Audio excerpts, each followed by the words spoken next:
Hello friends, welcome back to our channel. இந்த video பார்த்துட்ருக்க எல்லாருக்கும் பெரிய வணக்கம். இந்த வீடியோவில் நம்ம என்ன பார்க்க போகிறோம் அப்படின்னா, ஓவுலேஷன் நடக்குது ஆனால் இம்ப்ளான்டேஷன் ஆகி ப்ரெக்னென்ட் ஆக முடியலை அப்படின்றவங்களுக்கு இந்த வீடியோ நம்ம பார்க்க போகிறோம்.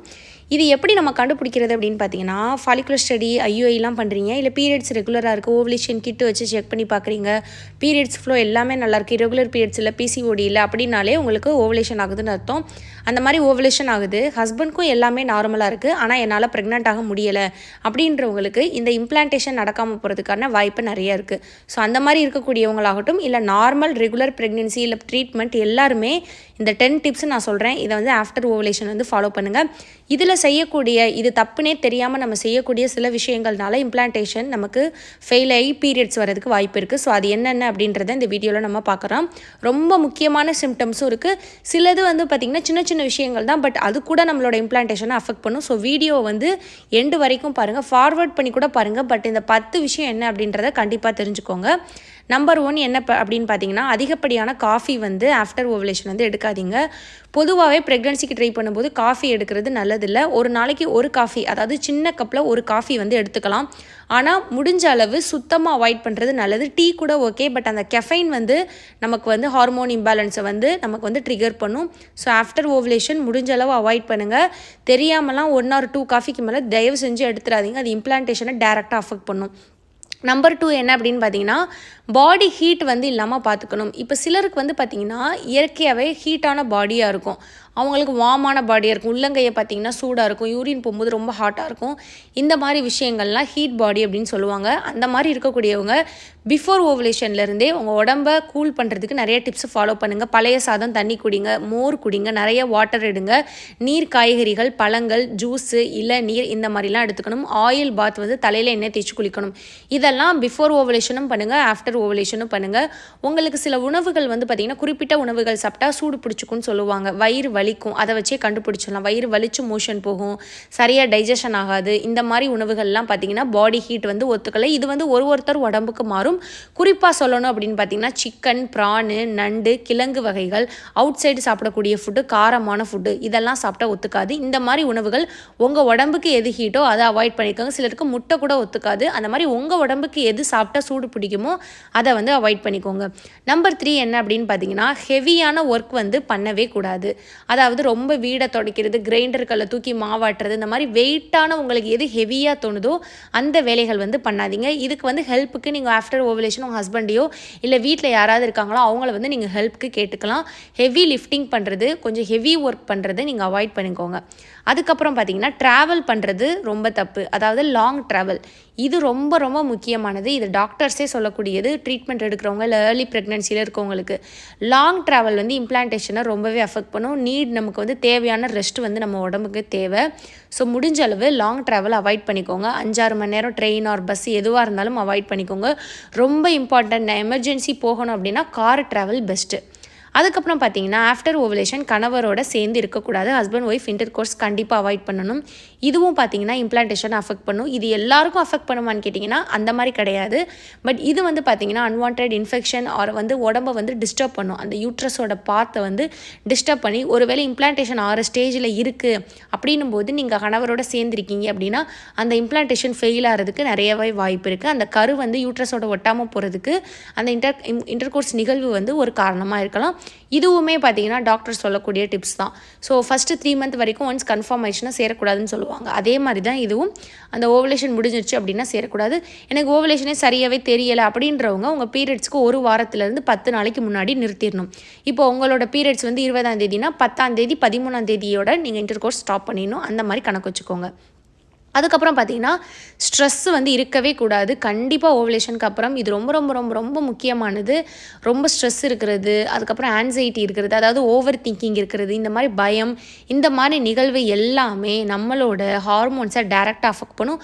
குறிப்பாக சொல்லணும்னு பார்த்தா, பேபி இம்ப்ளான்டேஷன் ஆகி ப்ரெக்னென்ட் ஆகிறதுக்கு சரி, குழந்தை பிறக்கிற வரைக்கும் சரி, நமக்கு ப்ரொஜெஸ்ட்ரான் ஹார்மோன் பெண்களுக்கு தேவை.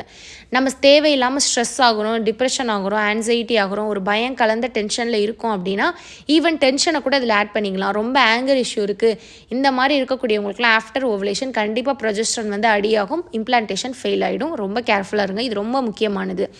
அதுக்கப்புறம் தண்ணி வந்து போதுமான அளவு நிறைய தண்ணி வந்து குடிக்கணும். இது வந்து நிறைய பேர் வேலைக்கு போகிறவங்க மறந்துடுவீங்க.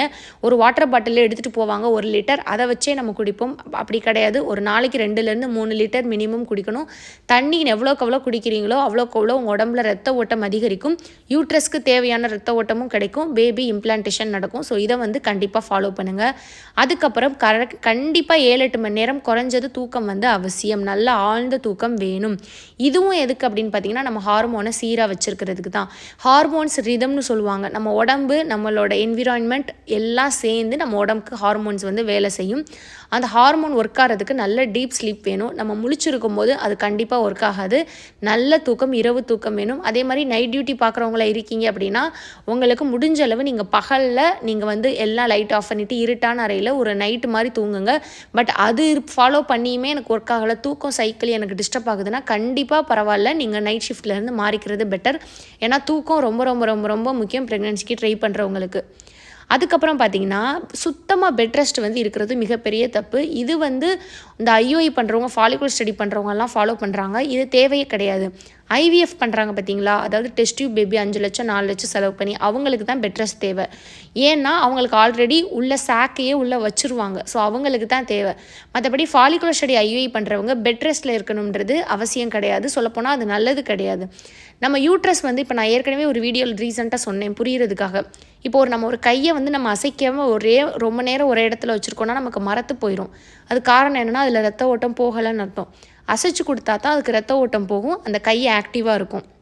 அதே மாதிரி தான் யூட்ரஸ்க்கு இம்ப்ளான்டேஷன் ஆகிறதுக்கு, எக்கு க்ரோத் எல்லாத்துக்குமே, யூட்ரஸ் ஆரோக்கியமாக இருக்கிறதுக்கு, கருமுட்டை வளர்கிறதுக்கு, வெடிக்கிறதுக்கு, இம்ப்ளான்டேஷன் ஆகிறதுக்கு, கரு வளர்கிறதுக்கு, அதுக்கு ரத்த ஓட்டம் போகிறதுக்கு, ஹார்ட் பீட் போகிறதுக்கு எல்லாத்துக்குமே கர்ப்பப்பை அதோட வேலையை செய்யணும். அதை நம்ம ஒரே இடத்துல வச்சுருந்தோம் அப்படின்னா அதோட வேலையை அது செய்யாது. அப்போ நம்ம உடம்பை வந்து நம்ம கர்ப்பப்பையை மட்டும் நம்மளால் அசைக்க முடியுமா? முடிக்காது. நம்ம உடம்பை தான் அசைச்சு கொடுக்கணும். So heavy intense work out தவிர மற்ற எல்லா ஃபிசிக்கல் ஆக்டிவிட்டியுமே பண்ணலாம். 30 மினிட்ஸ் வாக்கிங் பண்ணலாம், பட்டர்ஃப்ளை யோகா பண்ணலாம், சிம்பிள் யோகா பண்ணலாம். இப்போ ஜிம்மு போகிறீங்கன்னா அவங்க கூட கண்டினியூ பண்ணலாம். ஆனால் heavy intense work out, heavy lifting தவிர எல்லாமே பண்ணலாம். ஃபுல் பெட் ரெஸ்ட்டில் இருக்கிறது ஓவலேஷனை கண்டிப்பாக அஃபெக்ட் பண்ணும். அதே மாதிரி பார்த்தீங்கன்னா last junk food, unhealthy food, fried food, oil food, maida food, sweet, இந்த மாதிரி அன்ஹெல்தி ஓவராலாக சொல்லணும்னா உடம்புக்கு நல்லது இல்லாத, ஆரோக்கியம் இல்லாத உணவுகளை ஆஃப்டர் ஓவலேஷன் தவிர்க்கணும். இது வந்து பார்த்திங்கன்னா பிஃபோர் ஓவலேஷனுமே இதை நீங்கள் பண்ணணும். ஏன்னா நீங்கள் பிஃபோர் ஓவலேஷன் அன்ஹெல்தி அவாய்ட் பண்ணிவிட்டு நல்ல ஆரோக்கியமான ஊட்டச்சத்து உள்ள உணவு சாப்பிட்டால்தான் உங்களுக்கு எண்டோமெட்ரியம் ஓவலேஷன் அப்போ நல்லா வளரும், கருமுட்டையும் நல்லா வளரும். ஸோ இதே தான் நீங்கள் ஆஃப்டர் ஓவலேஷனை ஃபாலோ பண்ணணும். நீங்கள் இதை ஃபாலோ பண்ணும்போது என்ன ஆகும்னா அந்த யூட்ரஸ் ஹெல்த்தியாக வளரும். அந்த யூட்ரஸோட ஹெல்த்தியான யூட்ரஸ்னால உங்களுக்கு பேபி இம்ப்ளான்டேஷன் சக்ஸஸ்ஃபுல்லாக வந்து அது வளர்ந்து அது அடுத்த ஸ்டேஜுக்கு அந்த கரு போய் ஹார்ட் பீட் வர்றதுக்கும் இது ஹெல்ப் பண்ணும். ஸோ இந்த ஃபுட்டு ரொம்ப ரொம்ப முக்கியம். இதை வந்து நான் முன்னாடி சொல்லியிருக்கணும், பட் எல்லா டிப்ஸுமே இம்பார்ட்டன்றதுனால இது லாஸ்ட்டாக வந்திருக்கு. பட் ஃபுட்டு ரொம்ப நீங்கள் கவனமாக இருங்க. காஃபி அதிகமாக எடுத்துக்கக்கூடாது. ஆஃப்டர் ஓவலேஷன் பாடி ஹீட் ஆகாமல் பார்த்துக்கணும். ஹெவி ஒர்க் அவுட் வந்து வெயிட் லிஃப்டிங் பண்ணக்கூடாது. ட்ராவல் வந்து லாங் ட்ராவல் முடிஞ்ச அளவு அவாய்ட் பண்ணணும். எமர்ஜென்சினா காரில் போகலாம். ஹஸ்பண்ட் கூட சேரக்கூடாது, அதாவது இன்டர்கோர்ஸ் வச்சுக்கக்கூடாது ஆஃப்டர் ஓவலேஷன். ஸ்ட்ரெஸ்ஸு அதிகமாக இருக்கக்கூடாது. நல்ல தூக்கம் ரொம்ப ரொம்ப முக்கியம். தண்ணி நிறையா குடிக்கணும். அதே மாதிரி ஃபுல் அண்ட் ஃபுல் பெட் ரெஸ்ட்டில் இருக்கிறது நல்லது கிடையாது after ovulation. Unhealthy food avoid பண்ணிவிட்டு ஹெல்த்தியான ஒரு பேலன்ஸ்டு மீல், ஃபைபர் இருக்கணும், விட்டமின் இருக்கணும், ஃபோலிக் இருக்கணும், குட் ஃபேட் இருக்கணும், ப்ரோட்டீன் இருக்கணும். இந்த மாதிரி எல்லாம் இருக்கக்கூடிய உணவு முறையை நீங்கள் ஃபாலோ பண்ணணும். ஸோ இதெல்லாம் பண்ணிங்கனாலே உங்களுக்கு சக்ஸஸ்ஃபுல்லாக பேபி இம்ப்ளான்டேஷன் ஆகி கிட்டில் வந்து பாசிட்டிவ் ஆகி நீங்கள் 100% ப்ரெக்னென்ட் ஆகிறது உறுதி. முடிஞ்ச அளவு இதெல்லாம் பிஃபோர் ஓவலேஷன் பண்ணிங்கன்னா அதுவுமே நல்லது தான் உங்களுக்கு. அதாவது இந்த காஃபி அவாய்ட் பண்ணுறது, ஸ்ட்ரெஸ் ஃப்ரீயாக இருக்குது, ஹெல்தி ஃபுட்டு, தண்ணி குடிக்கிறது, உடம்பு அசைச்சு கொடுக்கறது, இது எல்லாமே பார்த்திங்கன்னா பிஃபோர் ஓவலேஷனுமே நீங்கள் பண்ணலாம். உங்களோட எண்டோமெட்ரியத்தை ஆஃப்டர் ஓவலேஷன் ப்ரிப்பேர் பண்ணுறதுக்கும் இது ஹெல்ப் பண்ணும். ஸோ இதுக்காக தான் இந்த வீடியோ. உங்களுக்கு டவுட் இருக்குன்னா கண்டிப்பாக கமெண்ட்டில் கேளுங்க. என்னோட பேர் ஸ்ரீஜான். இந்த வீடியோ பார்த்து எல்லாருக்கும் ரொம்ப நன்றி.